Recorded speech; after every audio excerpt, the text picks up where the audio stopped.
Courage Conviction. I'm still continuing with this series of just kind of shorter videos, I guess, without Jeff and I. I only say shorter videos, somewhere 15, 20 minutes long, the same as what you're usually getting. But Jeff and I usually record for an hour to 2 hours on Saturday mornings, early in the morning.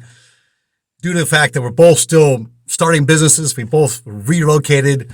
I've just recently come back to the States from living 20 years in Latin America and undergoing my studies there and work and so forth. But for the most part, stayed there probably the last 10 years to further my studies there on more specifically on how ancient cultures collapsed. And I was studying, the centralized versus decentralized cultures, and when they were conquered by the Spaniards or other natives, how easy it was to conquer a centralized, such as the Incas, that just collapsed very easily. Once the conquer of the capital was done, all the rest just obeyed because that's what they're conditioned to do, right? So the Spaniards took an easy conquer there. Now the Maya, on the other hand, were much more difficult to conquer because they were independent city-states, right? Like we find in the Book of Mormon, they were independent city-states. They all had like a general constitution that they marched by, if you will, but they were independent states. Hey, I want to talk about something here that's a little more personal to me.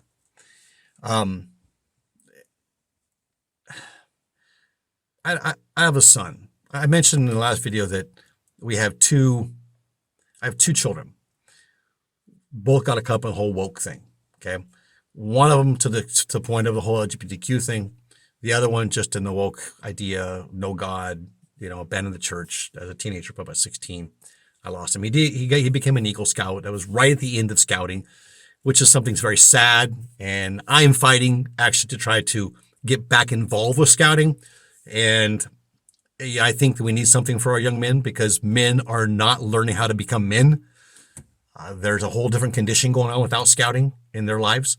And it's sad to see that. I kind of missed that in the church.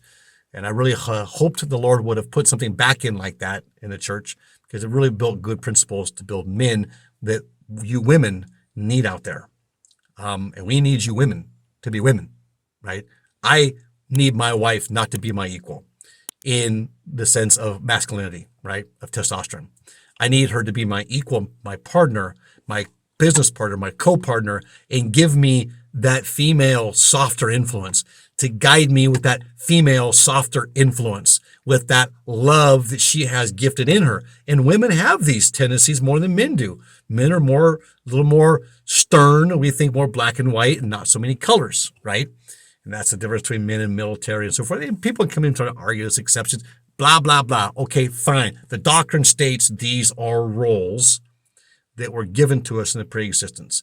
These are tendencies and characteristics that make us man and woman. Father in heaven is masculine. Jesus Christ was masculine. There was nothing feminine about him. And we're trying to paint this picture of this extremely compassionate, toxic compassion, if you will, a term I like to use now, Christ. I'm even seeing Christ now wrapped in a rainbow robe. Hey, if you want to do that, that's your agency. But it doesn't have to be forced upon us at church. Now, something we're going to have to do at church is coach our kids. And this is what I'm going to talk about right now. See, I wasn't coaching my kids. I was down in Costa Rica pursuing my career, going after my goals. I thought I was providing for a family. I was. And I'll just tell you this much right now. I'm going to tell you two little stories right now that I hope can help you on your road back to Christ, right? No matter what religion you are. But I was sitting in St. Thomas at this area where there's a lot of mega yachts. These huge wealthy people's yachts are there. They store them there. And we had, it's where the cruise ships come in. If you've ever been on a cruise and gone through there, it's that same area. We had a dive shop there. I was business partners with some guys there, some British guys. And we had a scuba shop. I was a dive instructor and it was a hobby. I loved it. I loved diving. I still love diving because of my ears, perf my ears and so forth. And so I have some difficulty. I don't get to dive as much. It's kind of not very comfortable for me. That's a whole nother story. But I love it's a whole nother world down there. And it's just so serene and so quiet. It's nice. I like to escape and get under. However, here's the point I want to talk about. I'll go into my son. I'll just jump right to that. My son one day, he decided he got caught up in this whole woke thing. His school teacher, high school teacher, would always kind of like seclude him out. He and his brother, they're twins. And I taught them the same. Through scouting, I set the same standards through the martial arts. Before they were born, I had already scripted out the things, areas I wanted them to study in until they're 18. And I told them all the time, because by the time they're 15, 16, they get the idea of agency, and they want to come back and say, well, I have my agency, Dad. And I would say, yes, you have your agency once you turn 18, you walk out the door of that house. Now you have your agency. While you're in this house, it's my responsibility to teach you how to use that agency and how to make good use of it and make good choices in that agency. So until then, you are a Padawan in my home, and you're going to respect that of our home. My home, only I say because I was the patriarch of the home, right? Leading with my wife and trying to help my children, prepare them to become adults. See, we're raising adults. We're not raising children. And that's something we need to understand right now. We're not raising children. We're raising adults. We're raising the next generation, how they're going to think, act, and how they're going to raise our grandkids, right? So we need to marry well. 2 of my kids are married now, and they both married well. It appears at this point, and I'm happy for that. May not be the one situation. My oldest daughter may not be the ideal, but he recently joined the church. And he's a good man. He treats her good. My grandkids, he loves them to death. He treats them good too. And, you know, he and I don't exactly see eye to eye on certain things, but that's okay. He's not a bad guy. He's not in left field. He still marches in the same direction I am. And I just have to respect the fact that he's doing all the things I need him to do as my son-in-law. You know, maybe he doesn't like me that much for whatever reason. Remember, I haven't been here. I was out of the country for 20 years. I wasn't here for their wedding either. I couldn't get back here. There were circumstances there that I couldn't leave and come back for. So I think there's some resentment there. Maybe he feels I didn't try to reach out to him, so he's not trying to me now. I'm home, and I've had some difficulty with it. But I've had to come to a point where, okay, that's how it is, and I just have to learn to have patience with that. Now, I want to tell you my son who fell away from the church, who's still gone today. And I worry, my heart breaks for him and my daughter. They're lost all this woke agenda. The people tell me, oh, you're not being very compassionate. Well, the hell with you, because you have no idea the compassion I've gone through to be the man I am today. And that's all I got to say. And I'm sorry for using that French. But that's the point I have to get to now. And I think some of us have to get to that point to say, you know what? The heck with you. If you're not going to live this gospel, you're not going to accept the hardships that need to be a man or to be a woman or to be a disciple of Christ here on this earth. Remember the rich man who came to Christ. Talmud says that he most likely had been wealthy. He'd been righteous the whole time. He had been a devout follower. And that's why he came to Christ and said, hey, I want to be part of this too, right? Thinking probably maybe he could buy his way in. And that was the tendency that, I got money. I can buy my way in to be an apostle. I want to be in this club. See, he didn't have the right mindset, the right attitude. He wasn't living the standard. So the Lord said, well, go sell your wealth, then come back. You'll be ready for it. Whoa. Lord didn't say, okay, look, come on in and make a transition and slowly sell off your wealth. And then, you'll be up to speed, right? But in the meantime, we'll lower the standard and you can come in and be an apostle or a disciple. He didn't go about it that way. And I can't either. With my daughter, I talked a little about that already. Now my son. I'm not going to mention names, but of my 2 boys, they came up the right way through scouting, through martial arts, both secondary black belts. One got 100, scored 100 on the SAT. All he ever wanted to do was go to BYU. He applies to BYU. 3 weeks later, he's approved to BYU. We were off somewhere. He was studying with me. We took the Book of Mormon and took the geography of the Book of Mormon. And we've been doing other studies in Guatemala, El Salvador, and all around Honduras. And so this time we're going to go to Mexico, and we're going to take like a month and a half or like 6 weeks or 7 weeks. And we drove the topography of the Book of Mormon. Ran a vehicle, and we drove. The highlands, the rivers, the lowlands. It's all there. It's all there in that same 500-mile radius that you're going to get from the Book of Mormon. If you're going to look at it, you got to be within at least that 500-mile square mile radius to find all these things, the gold, silver, and these different the different civilizations, as well as waterways, the ocean, etc. And there should be ruins there. And I've seen it, I've walked it, I've felt it, I have camped and spent the nights at these ruins.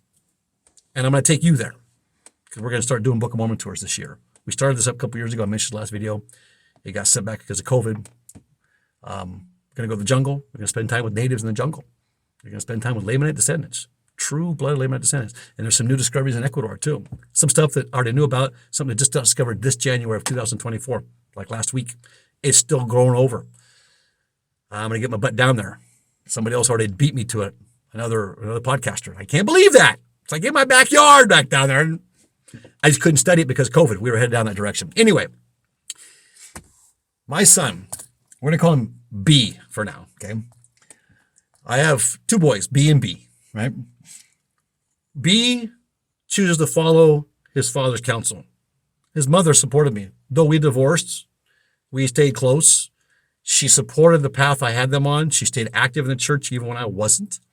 And it's largely due to her that I'm back, because when my boys are 7, she said to me, she called me up one day and said, hey, I need to know something right now, because you're going to have to make a choice now. Your boys are going to turn 8 next year.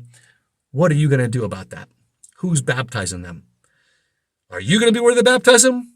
Or should I start finding somebody else to baptize your boys? Man, that was a powerful impact on my chest and on my shoulders. And I thought, wow, what do I like more?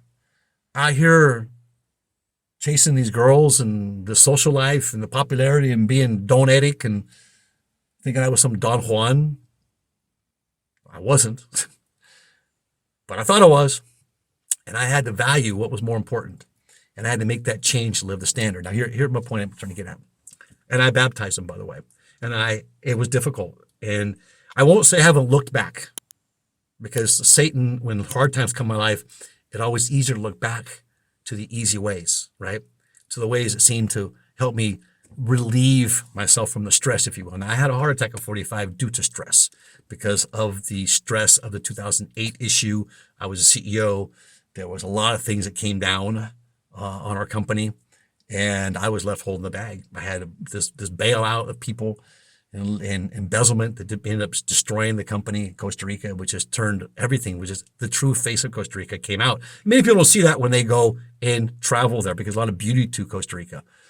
But the culture itself is very discriminatory and very much theft-oriented. It's the socialism. I'm sorry, but that's what it is. And it's gotten worse, not better. Now, it's not me saying that. That's by my Costa Rican friends and attorneys I have to work with down there that represent clients of mine.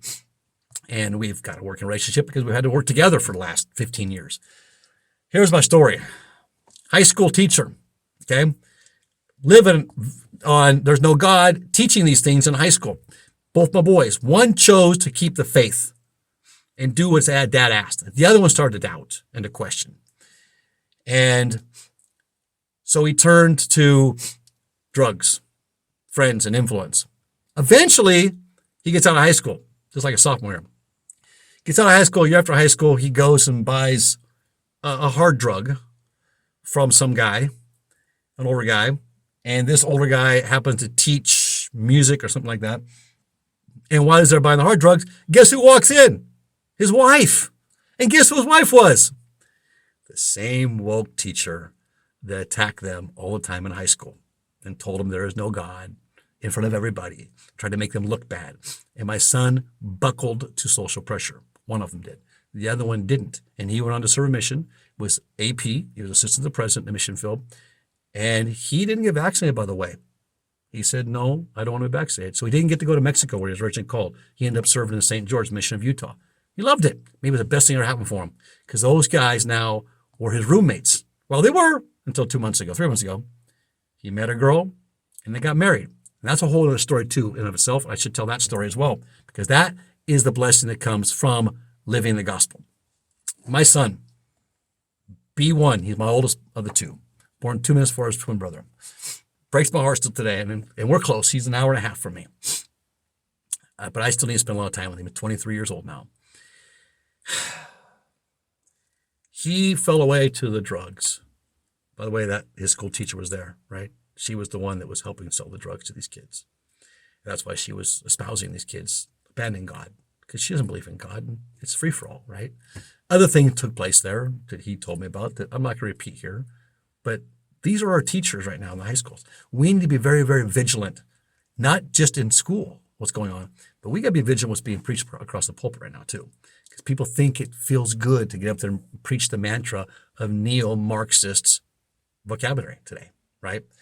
When you're in a kindness zone, or you're just being nice to people, That is all the spin now. It's been redefined. Nice doesn't mean the same thing I meant before. Kindness doesn't mean the same thing. Kindness and nice means you can't stand up for the truth. You can't speak the truth because you're offensive then. And then you become controversial, right? And so that's been thrown at me as well. Like, I'm not controversial. I'm just trying to help people understand truth, right? I had to go through it. I had to figure it out myself. So I just want to help other people understand it. My bishop basically come to me and say, hey, here, the ward, I don't want to talk about these things. Like what I'm talking about right now with you. I'm not allowed to talk about it. And I don't like it. So I don't like going to my ward.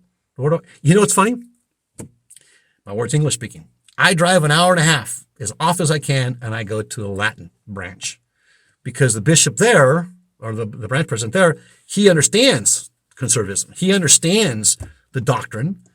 And the Latins that are there happen to be understanding as well. Now you're getting a huge influx of other types of people coming across the border, because it's not just Latins coming across the border. Even though it's the southern border, there's a lot coming across the border. Terrorists, Chinese communists, that are coming here with the intent to destroy and divide America. Remember, this division and conquer is an old strategy, all the way back to Sun Tzu, if you would. Okay, this is an old strategy that Satan's always used. It breaks down to people. The city of Enoch, they were of one mind. Okay, so here's my point. Here's what happened with my son. He gets his Eagle, and they were going towards other advancements in scouting, a Hornady Award. They worked on this turtle reserve in Costa Rica, helped revitalize it and revive it, and it actually became very flourished again. And they were working towards getting their awards. Now, one boy did get a Hornady Award for that, but the one that'll make the right choices. One is at BYU right now. He's at Brigham Young University right now. He's third year. The other one's still floundering. He's still trying to figure out what to do. Now, he's very knowledgeable in crypto, and he does stuff, and he helps our company down in Ecuador and so forth. And then we have stuff in other countries that we do stuff with. But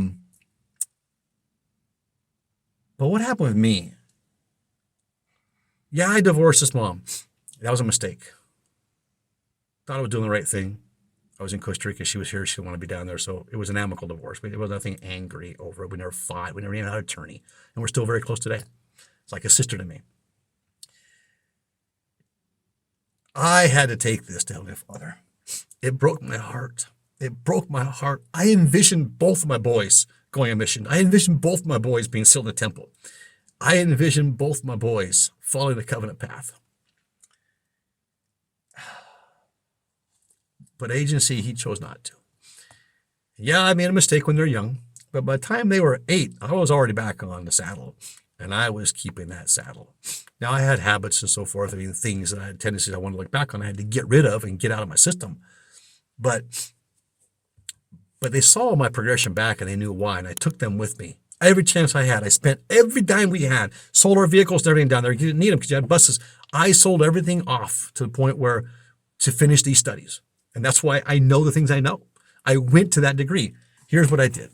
I'm in my office one day, and I have a room in my office, a bedroom, because sometimes I work really late and I don't want to go home and wake my kids up. They were just right across the street from me, my wife and my kids. I could see the house. I could see right into the house. I knew they were safe. I had a bedroom there. Sometimes I'd sleep there if I was up studying late or writing, which I've never published anything yet. I hope to one day. I just don't think it's good enough yet to publish. I took it to Heavenly Father. And I said to him on my knees, weeping in broken heart, how do I save Bryce? Why did we lose him? How did we lose him? How did I did not see this coming? One, I wasn't there for him, wasn't involved in his life every day like I should have been. Okay, so it's my fault there. I failed him there. 2, I said to him, Father, how do you deal with this? I have 2 kids that have fallen off the path. Have gone a different way, then I don't think they're going to come back. Maybe they can. I'm sure Father thought the same thing about me. So there's hope, always hope, because I and Jeff are miracles to be where we are today. We truly are. I've heard this voice as if we're speaking to each other now. I know it was a spirit. I actually want to say it was Father speaking to me directly, or my Savior. Whoever it was, the voice was very loud. And it was almost like it was in my conscious, but it was almost like outside of my conscious being told, talk to me. And I heard this, so I know it was from Father. You weep for one, I weep for millions. And I thought to myself, agency. He's right. It's agency. But then I thought, okay, we understand there's agency and it governs the heavens. God didn't create agency. Agency governs God. And if he violates agency, section 42 of Alma, he fails to be God. That's an eye-opener for a lot of people. People think God cannot fail, but agency always exists. He can choose not to be God anymore. He can choose not to live those proper principles or doctrine. But he doesn't, and he won't, because he's proven that over and over again. And intelligences understand that. Good book called The Trilogy by Cleon Skousen, by the way, that I highly recommend. It's called The Trilogy by Dr. Cleon Skousen. Talks about the intelligence, how they work. And if you understand the intelligence, you understand everything that's going on, how all miracles took place, right? There's a process to everything. There's no magic to it. And there's an understanding to it. You just have to seek out and find it. At least understand as much as we can gain in this mortal body. So I hear this voice tell me, from my son, back to my son again. I hear this voice tell me, Eric, I'm happy for them. I'm sad for myself because I wanted them to fulfill their potentials that I created them to fulfill. But they chose this. This is where they're happiest. If I coerce them or obligate them in any way, shape, or form to live a celestial law, they will be unhappy and they'll be miserable. And that's not what I want for my children. I want them to be happy, even if it means they live a lower law. That was revelatory, and it changed my life forever.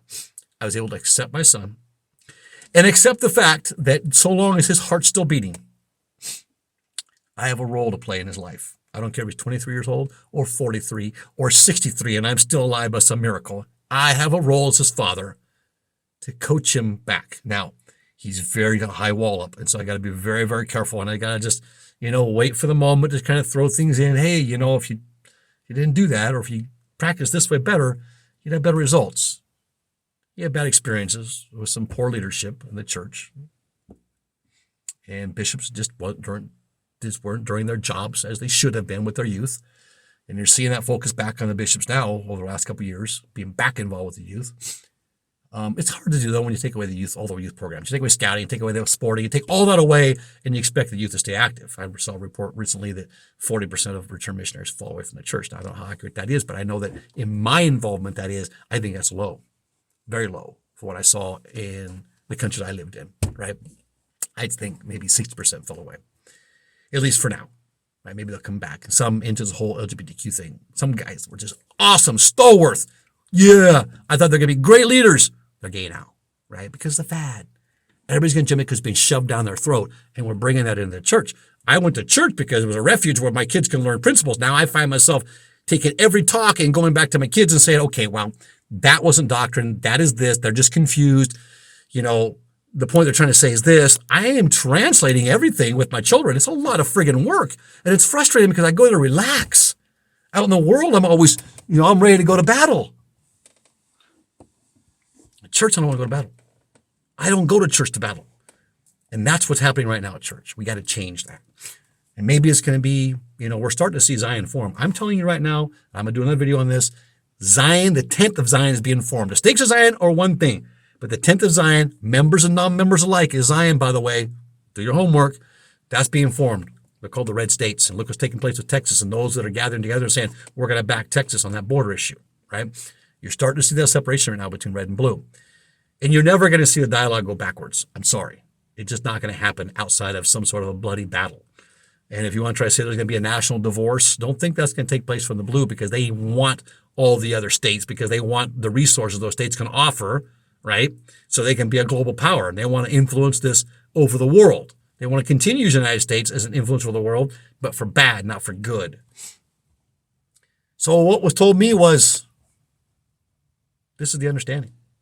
And if you're going to live with such a law, you're going to have to understand that. And you're going to have to love him either way. But you set the standard. And you always invite him back to live the standard. While he can't live the standard, you're there for him. When he comes around the kids, he comes to social gatherings, family activities, I ask a certain way he dresses at least, and a certain way that his vocabulary is, and a certain kind of music he listens to when he's around us. I'm just not going to have it, because it takes away from the spirit. And my little ones will think that's okay, because Big Brother's doing it.